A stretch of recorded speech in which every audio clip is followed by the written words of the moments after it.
하나님 말씀 같이 듣는 우리에게 주신 말씀은 창세기 47장 7절에서 10절까지 말씀입니다. 창세기 47장 7절에서 10절까지 말씀 한 목소리로 같이 읽겠습니다.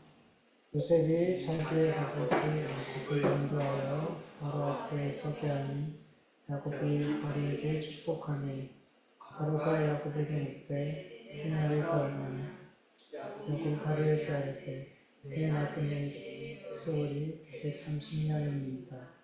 내 나이가 얼마 못되니 우리 조상의 나그네 길의 연주를 미치지 못하나 정확하여서 일어나이다 하고 야곱이 바로에게 축복하고 그 앞에서 나아니라. 아멘. 본문 8절을 보면 바로는 자기를 보자마자 축복한 야곱에게 네 나이가 얼마냐? 라고 질문을 하죠. 이 질문을 히브리어 성경으로 직역하면 내 날들과 내 해들과 내 날들이 얼마나 되냐? 이렇게 질문하는 거예요. 단순히 바로는 야곱의 나이가 몇 살인지가 궁금한 것보다는 야곱의 생애 전체, 그의 해들과 날들, 여기에 강조점을 두고 그의 해들과 날들의 삶이 어땠는지를 묻고 있는 거예요. 그래서 야곱의 대답을 보면 자신의 나이는 130살이라고 말하고 끝나는 것이 아니라 130년 동안 살아가는 그 날들이, 그 해들이 어떠했는지를 말하더라는 거죠. 자신의 인생의 전체의 삶, 해들과 날들의 삶을 단 두 단어로 표현하는데 첫 번째는 나그네의 세월이고 두 번째는 험악한 세월이었어요. 이것이 야곱이 바로에게 자신의 해들과 날들의 삶이 어떻는지를 정리한 단어죠. 여러분, 야곱이 애굽의 왕이요 부와 권력의 정점에 있는 바로에게 당신도 나와 같이 되기를 바라며 축복할 수 있는 오늘의 야곱이 되기까지 그는 나그네의 삶을 살았고 험악한 삶을 살았어요. 여러분, 야곱은 바로에게 자신의 삶을 이렇게 표현한 것은 어떤 의미일까요? 내가 얼마나 130년 동안 얼마나 내가 힘들고 험난하고 괴롭고 지긋지긋한 그런 괴로운 삶을 살았는지 그걸 말하고 싶었던 걸까요? 아니죠. 만약에 자기의 삶을 그렇게 한탄한 듯 내 삶이 얼마나 불행한지 알아 이런 식으로 이야기를 했더라면 축복할 수가 있냐는 거죠. 내가 얼마나 불행한 줄 알아? 내 삶이 얼마나 힘들었는지 알아? 이렇게 말하고 나서 또 나한테 축복하잖아요. 바로한테. 그리고 내 삶이 난 이런 삶을 살았어 그러면서 난 이렇게 괴로운 삶을 살았어 그러면서 바로에게 축복하는 건 앞뒤가 안 맞잖아요.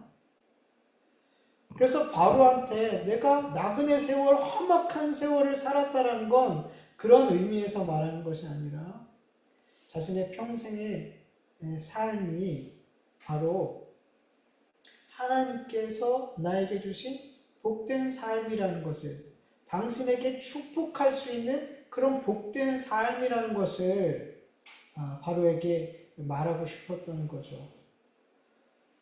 여러분, 야곱의 삶처럼 나그네의 삶을 사는 것, 험악한 삶을 사는 것, 이것이 하나님께서 주시는 은혜와 복이라고 여러분도 여겨지나요? 야곱은 이 삶이 하나님이 나에게 주신 복으로 여겼어요. 나그네의 삶, 험악한 세월, 이것이 하나님이 나에게 주신 복. 그래서 나는 당신한테 이 복을 축복할 수 있는 존재가 됐습니다. 이렇게 이야기하고 있거든요. 여러분 혹 마음속에 나는 야곱과 같은 삶을 살고 싶지 않아. 절대 저런 삶이 되고 싶지 않아. 이런 생각이 들지 않나요? 우리는 무엇보다 긴 시간 동안 야곱의 삶이 어떤 삶이었는지 말씀을 통해 쭉 살펴봤잖아요. 얼마나 진짜 이해가 되잖아요. 그의 삶이 얼마나 험악했는지 우리는 충분히 공감할 수 있잖아요. 그래서 우리는 이 야곱과 같은 삶을 그렇게 살고 싶지는 않아요. 내 삶이 그렇게 되고 싶지는 않을 것 같은 생각이 저는 들거든요. 힘들어도 이렇게까지 힘들고 싶지 않거든요. 근데 여러분, 야곱뿐만 아니라 우리 모든 그리스도인들에게 하나님께서 야곱에게 주신 이 은혜가, 이 복이 정말 정말 필요하더라는 거죠. 여러분, 그리스도인들이 이 땅에서 나그네임을 인정하며 사는 게 얼마나 영적으로 유익이 되는 삶인지 몰라요. 우리 그리스도인들이 이 땅에서 당하는 많은 고통과 고난과 환난과 핍박과 외로움, 질병, 가난, 눈물 나는 상황, 절망적인 상황, 험악한 날들이 우리 그리스도인들에게 얼마나 영적인 큰 유익을 가져다 주는지 몰라요, 여러분. 그렇다면 우리 그리스도인들이 이 땅에서 나그네 되는 삶을 사는 것이 어떤 유익을 주는지, 고난과 고통의 삶이 우리에게 어떤 유익을 주는지 좀 살펴보죠. 히브리서 11장 8절에서 13절을 현대인의 성경으로 보면, 믿음으로 아브라함은 하나님이 주시겠다고 약속한 땅으로 가라는 명령을 받고 그대로 순종하였습니다. 그는 가야 할 곳이 어딘지도 모른 채 떠났던 것입니다. 믿음으로 그는 약속받은 낯선 땅으로 가서 같은 약속을 받은 이삭과 야곱과 함께 나그네처럼 천막 생활을 하였습니다. 그것은 하나님께서 설계하여 세우신 견고한 하늘의 도성을 바라보고 있었기 때문입니다. 그의 아내 사례도 너무 늙어 아기를 낳을 수 없었으나 믿음으로 임신하게 되었습니다. 그녀는 약속하신 분이 신실하다고 생각했던 것입니다. 이리하여 죽은 사람이나 다름없는 늙은 아브라함에게서 하늘의 별과 바닷가의 모래 같은 수많은 후손이 나오게 되었습니다. 이 사람들은 모두 믿음을 따라 살다가 죽었습니다. 그들은 약속된 것을 받지 못하였으나 그것을 멀리서 바라보고 기뻐했습니다. 그리고 그들은 이 세상에 잠시 머무는 나그네에 불과하다는 것을 고백했습니다. 아멘. 여러분, 모든 믿음의 선진들이 이 땅에서 자신을 나그네와 같은 존재로 여기며 살았더라는 거죠. 그들은 하늘에 있는 도성, 하늘의 고향을 그리워하면서 하나님의 백성들이 모여있는, 하나님의 자녀들이 모여있는 그곳을 바라보면서 살았더라는 거죠. 때문에 모든 믿음의 선진들의 그 마음의 중심에는 이 땅의 것이 아닌 하늘의 것이, 유한한 것이 아닌 영원한 것이 그 마음에 늘 품어져 있었더라는 거죠. 그들의 눈은 이 땅이 아니라 하늘의 것, 영원한 것, 하나님의 나라를 소망하면서 바라보면서 살았더라는 거죠. 근데 정말 적지 않은 그리스도인들이 신앙생활하는 가운데 너무나 세상 사람들처럼 그 마음의 중심이 이 땅의 것들, 그리고 나의 만족에 있더라는 거예요. 그러다 보니까 신앙생활하는 중요한 목적이 이 세상의 것들을 더 많이 쌓아두는 것, 거기에 내 마음을 다 두고 있더라는 거죠. 더 많은 부를 쌓고, 더 많은 좋은 관계를 쌓고, 사람들에게 더 많은 인기를 쌓고, 더 많은 성공을 쌓고, 더 많은 힘과 권력을 쌓고, 이렇게 나를 위해서 세상 사람들이 보물로 여겨지는 것들을 자꾸만 쌓기 위한 삶을 우리 그리스도인들도 살더라는 거죠. 교회를 다니고 신앙생활하는 목적도 이런 세상의 보물들을 하나님을 통해, 하나님이 주시는 어떤 복이라는 통로를 통해 더 많이, 세상 사람들보다 더 많이 쌓기를 원하며 교회생활, 신앙생활하는 분들도 적지 않더라는 거죠. 그리고 교회에서 부하고 성공하는 분들을 보면 너무 부러운 거죠. 하나님, 나도 저렇게 많이 쌓았으면 좋겠어요. 저렇게 성공할 수 있게 저에게도 은혜를 주세요. 그런 갈망이 그리스도인들 안에, 교회 안에 있더라는 거죠. 이런 마태복음 6장 19절에서 21절을 보면 너희를 위하여 보물을 쌓아두지 말라. 거기는 좀과 동록이 해하며 도둑이 구멍을 뚫고 도둑질하느니라. 오직 너희를 위하여 보물을 하늘에 쌓아두라. 거기는 좀이나 동록이 해하지 못하며 도둑이 구멍을 뚫지도 못하고 도둑질도 못하느니라. 내 보물이 있는 곳에 내 마음도 있느니라. 아멘. 여러분, 예수님께서 이 마태복음 말씀을 하시기 전에 외식하는 신앙생활에 대해서 먼저 말씀하시고 그리고 이 말씀을 주셨어요. 예수님 먼저 외식으로 구제하고 외식으로 기도하고 외식으로 금식하는 거에 대해서 경계하시고 이 말씀을 주셨더라는 거죠. 여러분, 외식적인 신앙생활은 결국 다른 사람에게 나의 의의를 드러내는 것이 목적이에요.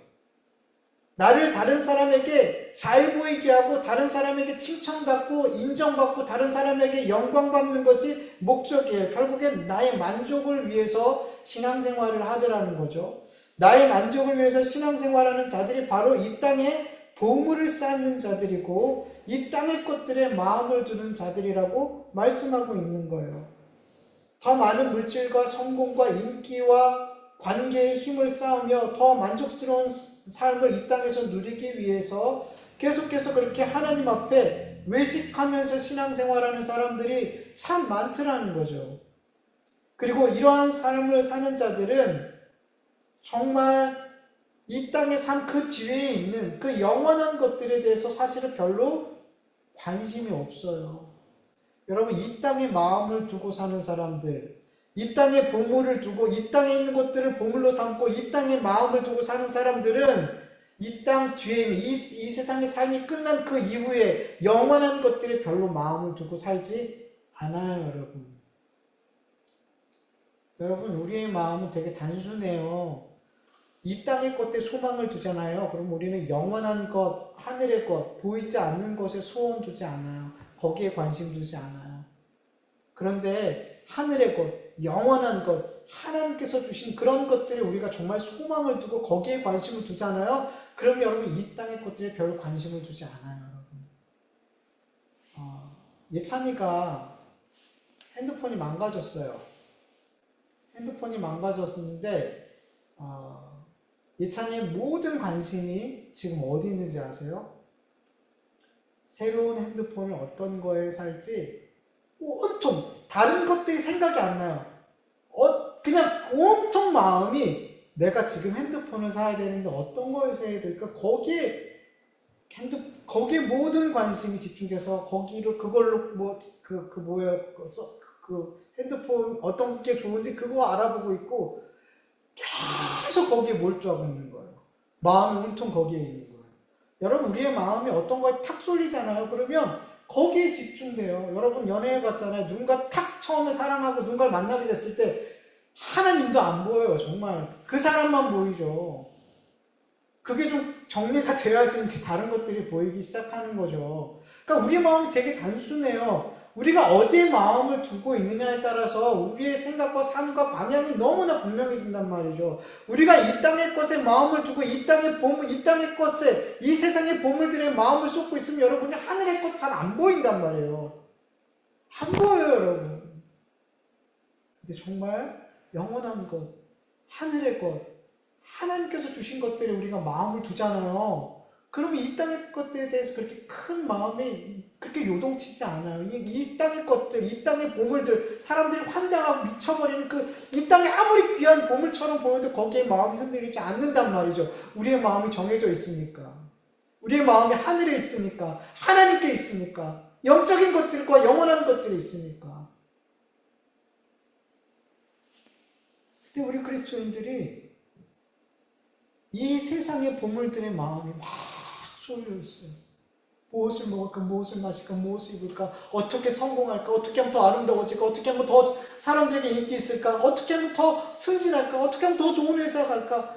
계속 이 땅의 것들에 필요하죠. 그 필요 없다는 게 아니에요. 중요하죠. 물질 중요하죠. 성공하는 거 중요하죠. 좋은 사람들 만나는 거 중요하죠. 왜 안 중요해? 중요하지 않다라고 말하는 게 아니에요. 왜 거기에만 집중하냔 말이죠. 우리의 마음이 더 중요한 것들이 있는데 왜 그것이 전부 있는 것처럼, 마치 하나님의 나라가 없는 것처럼, 하나님이 계시지 않는 것처럼, 하나님이 주시는 복이 그 복이 세상의 복보다 못한 것처럼 왜 다 거기에 마음을 두고 사냐는 거죠.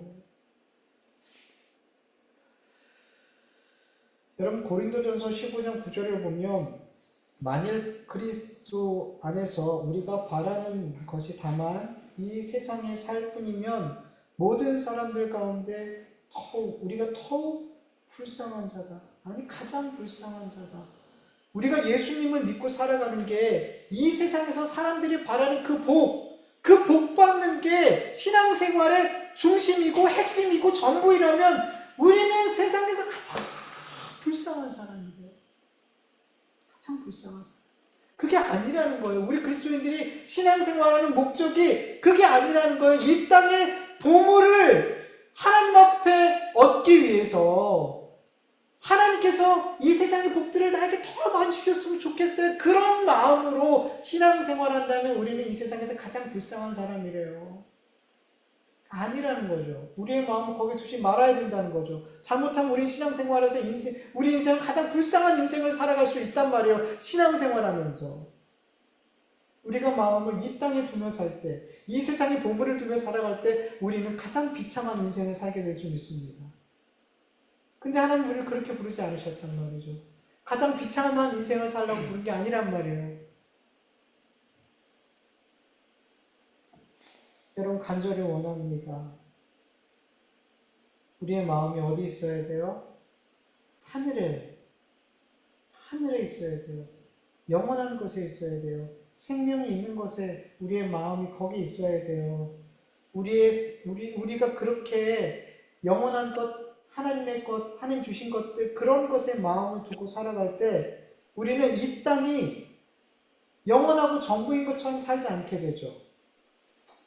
우리가 보물이 하늘에 있다면, 우리의 보물이 하나님의 나라에 있다면 우리는 거기 가고 싶어요. 거기 가고 싶어 한단 말이죠. 우리의 목적지가, 삶의 목적지가 이 땅의 것이 아니라는 거죠. 그러니까 우리는 이 땅에서 삶을 나그네처럼 살아갈 수 있는 거예요. 이 땅의 것들이 전부인 것처럼 살지 않고 나그네인 것처럼 우리는 이 땅의 삶을 살아가게 될 줄 믿습니다. 여러분 물론 처음부터 그렇게 되지 않아요. 아브라함도 그렇게 하지 못했어요. 아브라함도 하나님께서 복 주시겠다 할 때 그 복이 이 세상의 복인 줄 알았어요. 근데 하나님을 만나고 신앙생활을 점점 하다 보니까 하나님이 주시고자 하는 복이 이 복이 이 땅의 복이 아니구나. 하늘에 있는 복이구나. 나는 이 땅에 잠시 나그네처럼 살아가는 거구나. 하나님의 나라가 하나님께서 나를 인도하시는 그 최종 목적지구나. 나를 기쁘게 하는 삶이 아니라 하나님을 기쁘시게 하는 삶이 이 나그네 삶에 있어서 가장 중요한 거구나. 이거를 깨닫게 되더라는 거죠. 그래서 나중에는 하나님이 네 아들, 네 독생자 이삭을 바치라고 했을 때 이전 같으면 할 수 없었죠. 이전에는 내 삶에 나를 만족스럽게 하는 게 가장 중요했어요. 하나님도 나의 만족을 위해서 필요한 분이었어요. 그런데 하나님을 점점 알아가고 깨닫게 됐을 때 하나님을 만족시키는 삶이 가장 중요한 삶이라는 것, 이 나그네 삶에 있어서 가장 중요한 삶이고 그게 가장 복된 삶이라는 것을 깨닫게 되었을 때 그는 하나님 앞에 이삭을 드릴 수 있게 되었더라는 거죠. 여러분 우리도 그래요. 처음부터 그렇게 하늘나라를 바라보고 하늘에 보물을 쌓는 그런 신앙의 삶을 살 수 없어요. 그런데 문제는 신앙생활을 수십 년 했는데 여전히 이 땅에 보물을 쌓는 삶을, 이 세상의 삶이 전부인 것처럼 그런 삶을 살아간다면 이건 정말 큰 문제죠. 정말 큰 문제죠. 우리가 믿음이 자라가고 신앙의 연륜이 깊어질수록 하나님을 알아갈수록 우린 점점 더 이 땅의 삶을, 나그네 삶을 살아야 되는 게 맞단 말이에요. 모든 신앙의 선조들이 그런 삶을 살아갔단 말이에요. 이 땅의 삶이 전부인 것처럼 살아가다가 점점점 이 땅의 삶이 전부가 아니구나. 하나님은 나를 저 하늘 고향으로 인도하시려는 게 하나님의 목적이구나. 그걸 깨달으면서 이 땅의 것들을, 이 땅에 대한 것들을 점점 욕심을 점점 버리면서 내려놓는 삶을 살게 되더라는 거죠.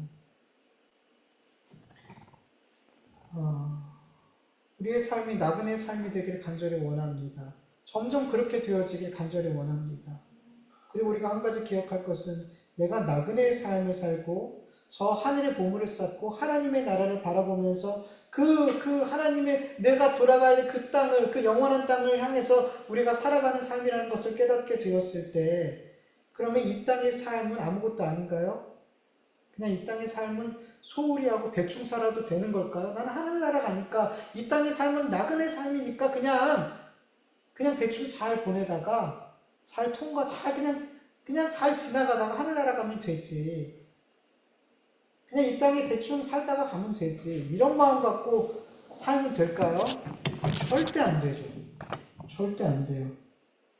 여러분, 진정으로 하늘의 보물을 쌓는 삶을 사는 사람은 하나님의 나라를 고대하고 내가 돌아갈 본향이 하나님의 나라인 것을 알고 사는 사람들은 그 누구보다 이 땅에서 나에게 주어진 삶을 최선을 다해서 살게 될 줄 믿으시길 축원합니다.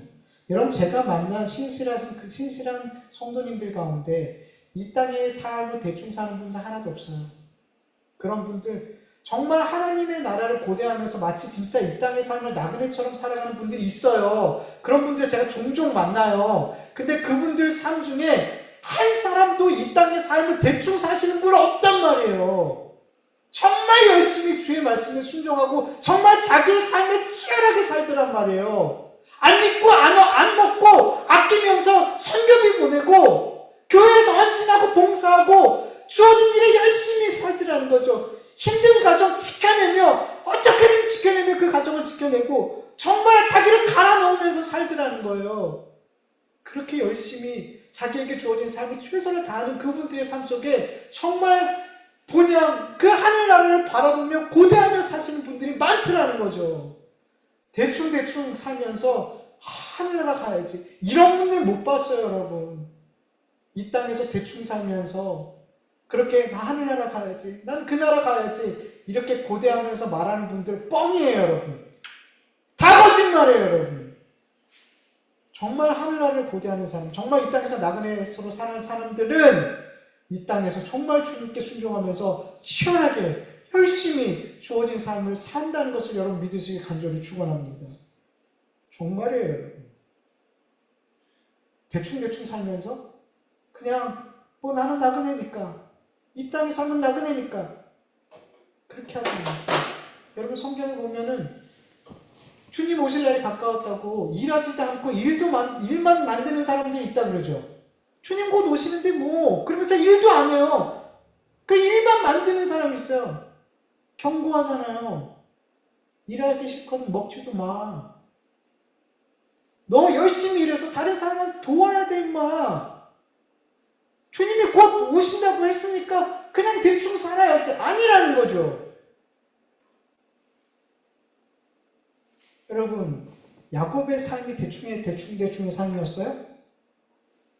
아니었어요. 야곱의 삶이 정말 험악한 삶은 맞아요. 근데 그는 정말 자기의 삶에 있어서 최선을 다했어요. 물론 방향은 처음에 잘못됐죠.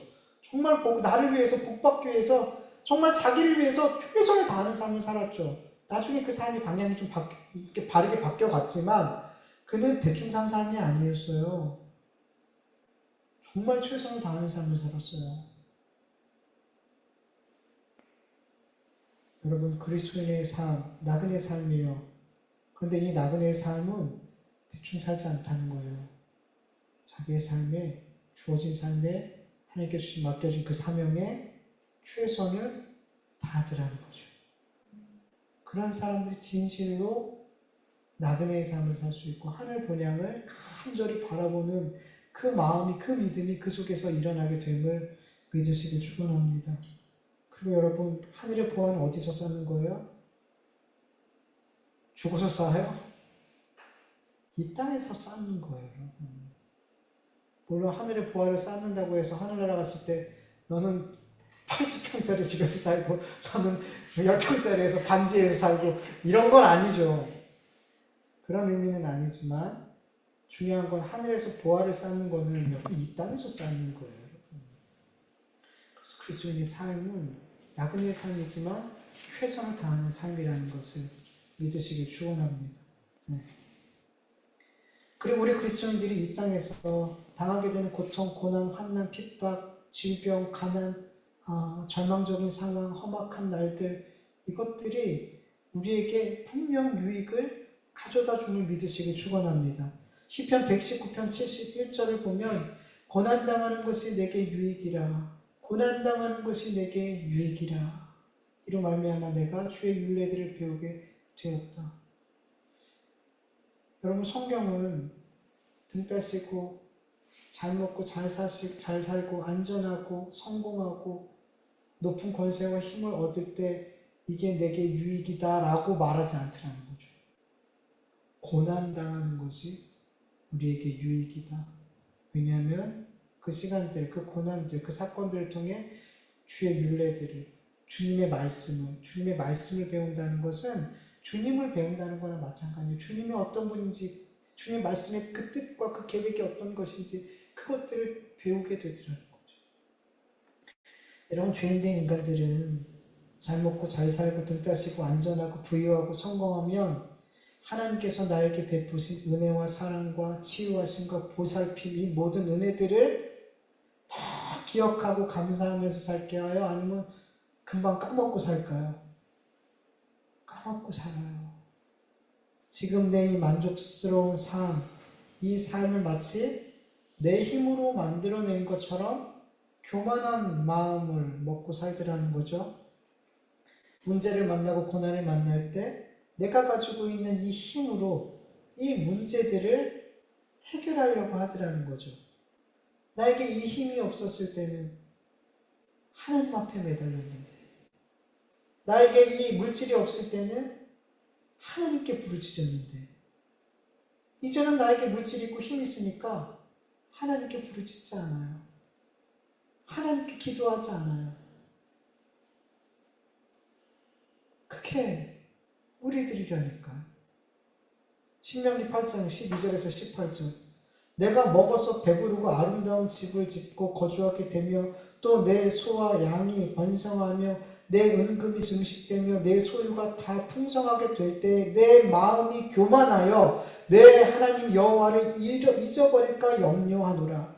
여호와는 너를 애굽 땅 종되었던 집에서 이끌어내시고 너를 인도하여 그 광대하고 위험한 광야 곧 불뱀과 전갈이 있고 물이 없는 간조한 땅을 지나게 하셨으며 또 너를 위하여 단단한 반석에서 물을 내셨으며 내 조상들도 알지 못하던 만나를 광야에서 내게 먹이셨나니 이는 다 너를 낮추며 너를 시험하사 마침내 내게 복을 주려 하심이었느니라. 그러나 내가 마음에 이르기를 내 능력과 내 손의 힘으로 내가 이 재물을 얻었다 말할 것이라. 내 하나님 여호와를 기억하라. 그가 내게 재물을 얻을 능력을 주셨음이라. 아멘. 하나님께서 광야의 이스라엘 백성들이 앞으로 하나님께서 가나안 땅을 정복하게 하시고 그 땅에 그들이 들어가서 배부르고 아름다운 집을 짓고 재산이 증식되고 소유가 풍성하게 그렇게 하나님께서 만들어 주셨을 때 그들이 어떻게 행동할지 미리 알려주셨어요. 하나님께서 그 모든 베푸신 은혜와 그 많은 소유들을 이거 내가 얻었구나. 내가 이 땅을 정복했구나. 내 힘으로 이 모든 것을 얻었구나. 라고 말하게 된대요. 네. 이게 죄인이라는 거죠. 여러분 다윗을 보세요.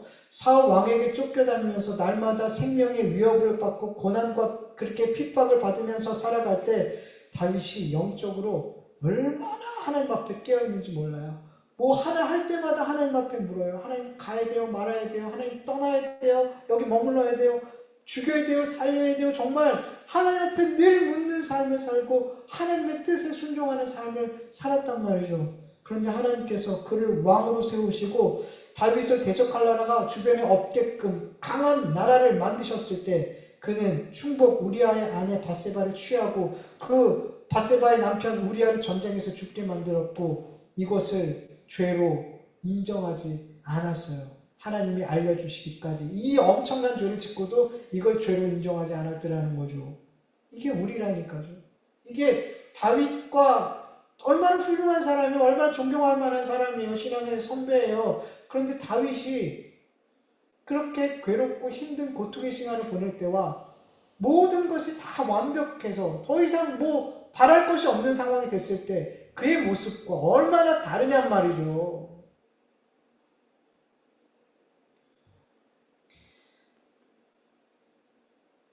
우리 어머니가 예전에 이런 기도를 많이 드셨어요. 하나님 저에게도 재능을 좀 주세요. 저는 잘 쓸 수 있어요.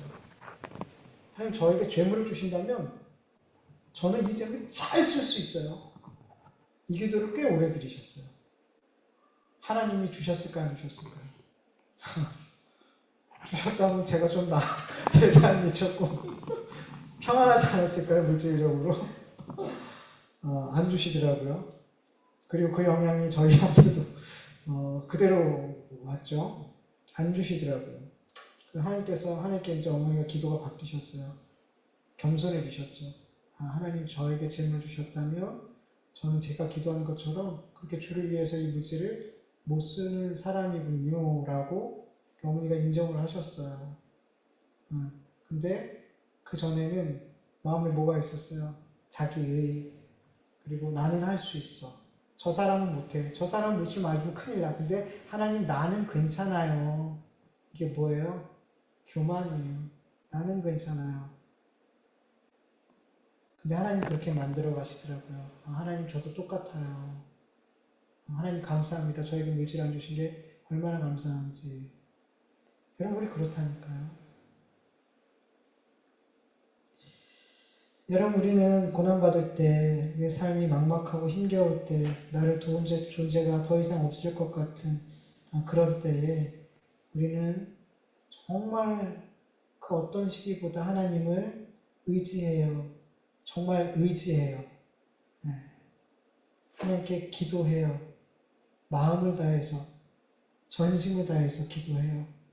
그 가운데 우리는 하나님이 어떤 분인지 알게 되고, 하나님의 능력이 어떠한지, 그 사랑이 어떠한지, 나에게 주시려는 복이 무엇인지, 나를 어떤 삶으로 인도하시려는지, 부하고 성공하고 승승장구할 때는 보이지 않았던 모든 것들이 깨달아지고 보이게 되더라는 거죠. 언제? 고난당할 때. 나 혼자 덜렁 남겨진 그 순간에 이 모든 것들이 깨달아지더라는 거죠. 하나님을 가까이 하면서. 그래서 성경은 잘 먹고 잘 살고 등 따시고 성공하고 만사운동하는 것이 유익이 아니라 고난이 유익이다라고 말씀하시는 거예요. 야곱의 나그네의 삶, 험악한 삶이 겉으로 볼 땐 불행이고 고난이고 고통의 삶처럼 보이지만 사실 하나님의 복이었고 큰 유익이었더라는 거죠. 여러분 만약에 야곱의 삶이 야곱이 원하는 하나님께서 야곱이 원하는 그것을 복으로 주셨고 그의 삶이 그렇게 만사 형통의 삶이었다면 바로 앞에 섰을 때 바로를 축복할 수 있었을까요? 못했죠. 자기도 어마어마하게 복을 받은 것 같았는데 하나님께서 주신 복을 받은 것 같았는데 자기의 힘으로는 자기가 지금까지 받아온 복으로는 감히 비교할 수 없는 다다를 수 없는 복을 누리고 있는 그 바로 앞에 섰을 때 축복은커녕 더욱더 큰 갈증을 느끼겠죠. 하나님 저도 저 사람 같은 바로왕 같은 복을 우리의 인간은 우리의 욕심은 한이 없거든요. 그래서 너무 충분히 복을 받았다라고 생각했는데 바로왕 같은 복을 받은 사람 앞에 서면 나는 아무것도 아닌 것 같아요. 우리 예찬이가 핸드폰을 보는데 가격이 점점 내려갈까요? 점점 올라갈까요? 지금 어디까지 왔냐 하면 갤럭시 플립 Z? 거기까지 지금 검색을 하고 있더라는 거. 저도 감히 검색을 하지 않는 범위까지 넘어서서 되게 당황스럽더라고요. 내가 지금 돈이 이게 얼마짜리인지 알고 이걸 검색해? 그러니까 사람의 욕심은 여러분 요만큼 보면 멈추지 않아요. 나 이 정도면 괜찮다라고 생각했는데 나보다 더 잘 나가고 더 부한 사람 앞에 나가면 나는 갑자기 쪼그라들어 버려요. 나는 복받지 않은 사람처럼 보여요. 그래서 만약에 하나님이 야곱이 원하는 복들을 막 주셨어요. 하나님 양도 한 1000마리 정도 있으면 좋겠고 소도 한 10,000마리 있었으면 좋겠고 막 그런 복을 받았어요. 근데 바로 앞에 딱 서버리니까 내가 받은 복이 아무것도 아닌 복이 돼. 근데 내가 어떻게 바로를 축복해? 안 되는 거죠.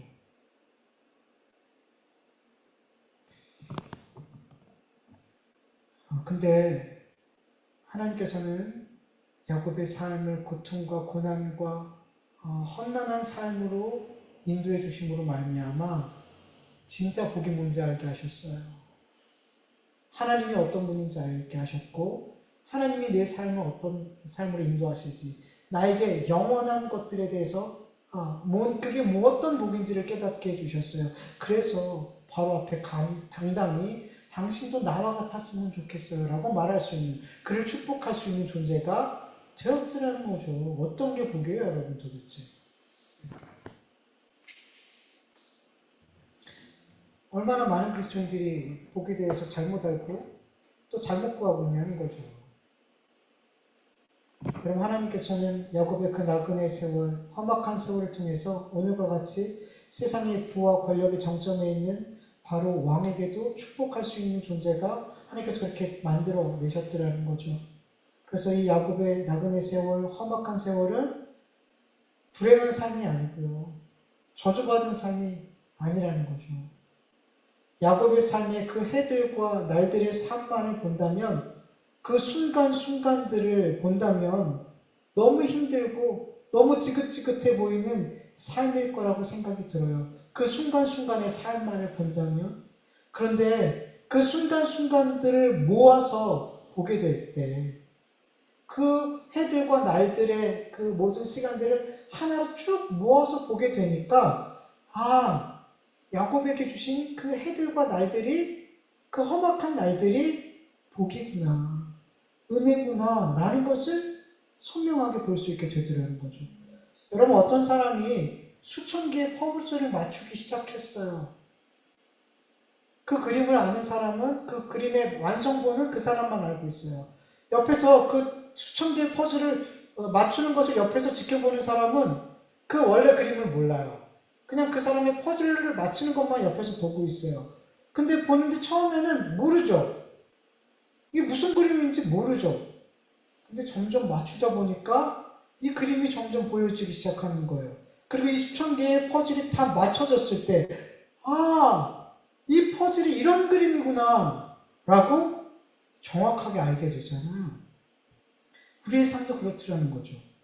우리의 인생의 해들과 날들의 조각조각을 보면, 야곱의 그 조각조각의 삶을 보면 이 삶이 너무 절망적인 거죠. 너무 험악한 거죠. 그의 삶의 하루하루를 보면 너무 힘든 거예요. 먹지도 자지도 못하고 일하고 사기당하고 힘든 시간들이 너무 많더라는 거죠. 그 하루하루를 보면은 하나님이 야곱의 삶을 어떻게 인도할지 전혀 보이지 않아요. 그 하루하루를 보면요. 그게 은혜의 삶으로, 복된 삶으로 보이지 않는다는 거죠. 근데 야곱의 인생의 해들과 날들, 그 조각조각 하나하나를 모아서 보니까, 그게 모아져서 퍼즐이 맞춰지니까, 이 삶이 하나님께 복받은 삶이구나, 하나님께서 주신 은혜로 가득한 삶이구나 라고 보여지게 되더라는 거죠. 전도서 3장 11절 세 번역을 보면, 하나님은 모든 것을 제때에 알맞게 일어나도록 만드셨다. 더욱이 하나님은 사람들에게 과거와 미래를 생각하는 감각을 주셨다. 아멘. 여러분, 우리의 수많은 날들 가운데 일어난 모든 일들과 사건들은 하나님께서 제때에 알맞게 일어나게 하신 일들이고 사건임을 여러분 믿으시길 간절히 원합니다. 여러분, 이걸 정말 믿으세요. 우리가 너무 못 믿어요. 힘들고 괴롭고 험악한 날들을 만나면 하나님이 내 삶에 제때에 알맞게 주신 사건이라고 우리는 받아들이지 못해요. 하나님이 내 삶에 실수하신 것 같단 말이죠. 근데 아니란 말이에요. 정말 정확하게 제때에 알맞은 사건과 사람들을 만나게 하시고 일어나게 하셨다는 거예요. 그게 기쁜 일이든 괴로운 일이든. 그리고 하나님께서는 우리 인생에 제때에 알맞게 일어난 일들을 우리가 종합하고 생각하고 깨달을 수 있는 감각을 주셨어요. 이 모든 것을 종합해서 어떤 그림을 만들 수 있는 감각을 주셨단 말이에요. 우리의 날들 가운데 일어난 일들, 그 사건에만 주목하고 그 날들에만 주목하고 반응하며 산다면 우리는 하나님의 큰 그림을 볼 수 없어요. 퍼즐의 조각조각만을 보면 그 퍼즐이 어떤 그림을 담고 있는지 전혀 안 보인단 말이죠. 여러분, 우리 인생의 날들 가운데 일어난 여러 일들과 사건들을 여러분 계속해서 종합해서 볼 수 있는 우리가 되기를 간절히 원합니다. 종합해서 보세요. 자꾸 어떤 사건만 보지 마시고요. 우리의 날들 가운데 일어난 그 좋은 일들, 나쁜 일들이라고 생각하는 모든 일들을 종합해서 볼 수 있기를 간절히 원합니다. 그럴 때 아하, 하나님이 왜 그때 이 좋은 일을 일어나게 하셨는지, 왜 그때 그 힘든 일을 일어나게 하셨는지 하나님 이제 알겠어요. 그렇게 깨닫게 되는 줄 믿습니다. 그렇게 우리의 인생을 자꾸 종합해서 넓게 크게 우리가 자꾸 바라보게 될 때 우리가 어떤 일이 우리의 삶에 일어나냐면 하나님께서 내 미래를, 내 삶을 앞으로 어떻게 인도하실지 신뢰하게 된단 말이에요. 신뢰하게 돼요. 좋은 날도 나쁜 날도 결국엔 하나님께서 가장 나에게 필요한 날들 제때에 알맞게 일어나게 하셨구나. 이것을 종합해서 보고 깨닫게 될 때 우리는 미래를, 우리 앞으로 일어날 일들에 대해서 하나님께 더욱 신실한 믿음을 가지고 맡길 수 있게 될 줄 믿습니다. 얼마나 중요한지 몰라요.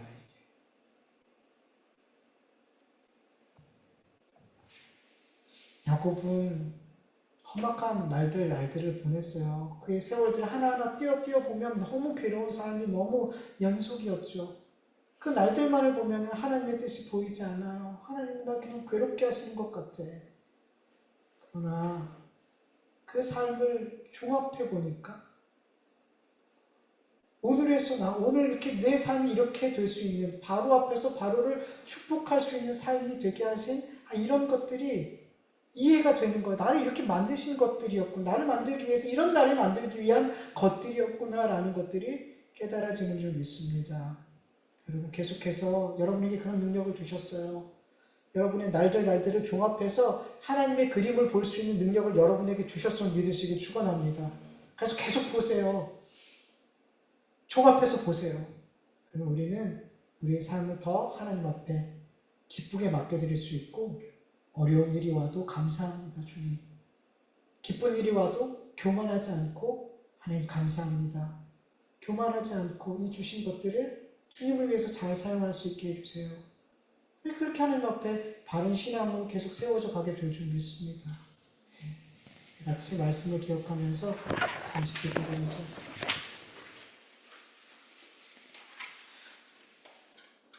하나님 아버지 감사합니다.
예배할 수 있도록 은혜 베풀어 주심을 감사드립니다.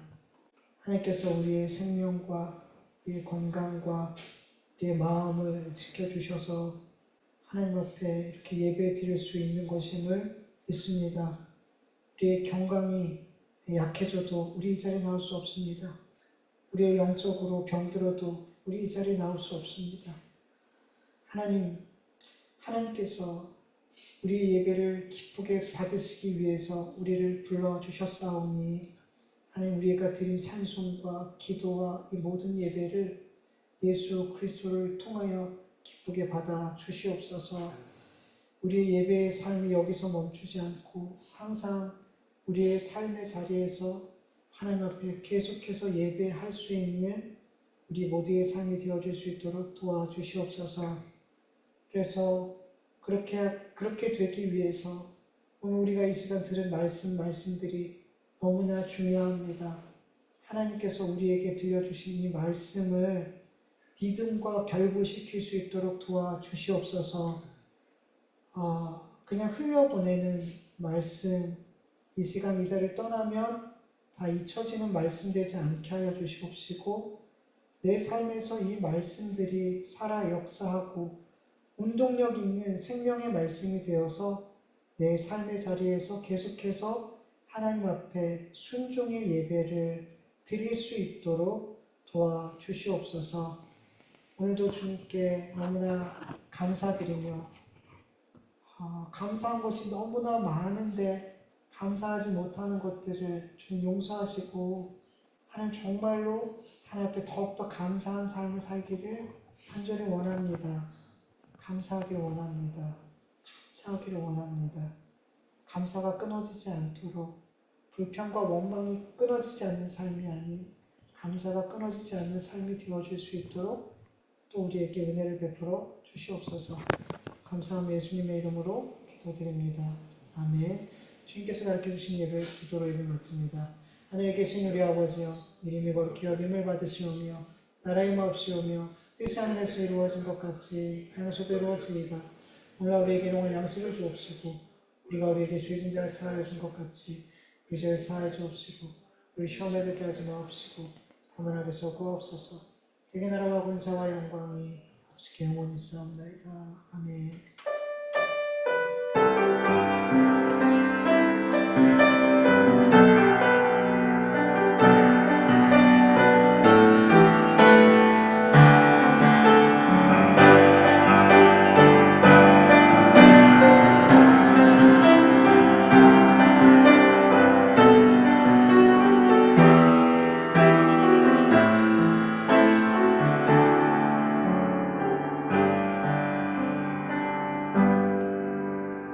예배를 받으신 하나님께 감사 영광을 박수 올려드립니다. 감사합니다. 오늘 예배를 받으시고 예배할 수 있도록 은혜를 베풀어 주시고 시험 주심을 감사합니다.